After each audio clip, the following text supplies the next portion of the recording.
খাবারের মধ্যে বাকরখানি একটি ঐতিহ্যবাহী খাবার।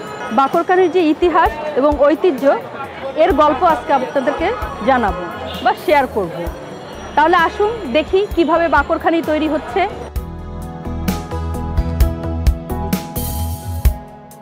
বাকরখানি ময়দা দিয়ে তৈরি রুটি জাতীয় বিশেষ খাবার। এটি বাংলাদেশের পুরান ঢাকাবাসীর সকালে নাস্তা হিসাবে অতি প্রিয়।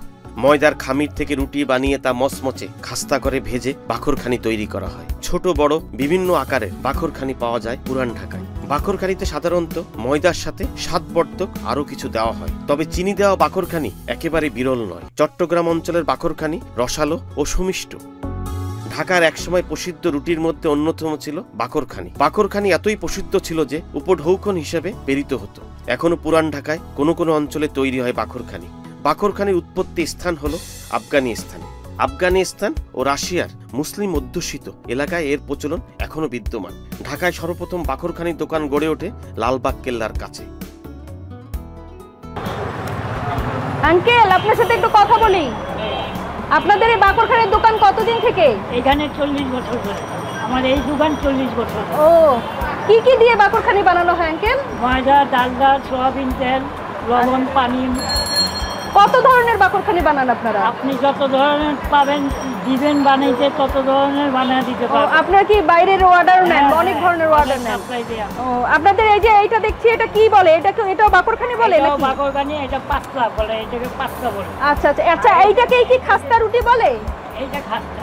ও আচ্ছা, এইটা খাস্তা, এটাও বাকরখানি।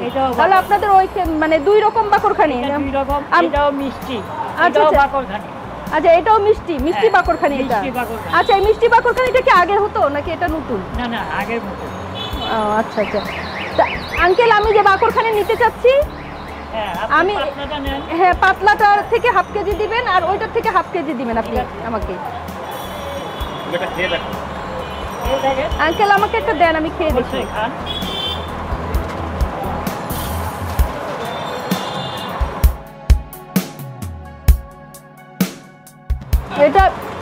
এটা অনেক সফট, মুখে দেওয়ার সাথে সাথে গলে যাচ্ছে এবং গরম, অনেক গরম। সবচেয়ে বড় কথা, অনেক মজা লাগছে, অনেক মজা।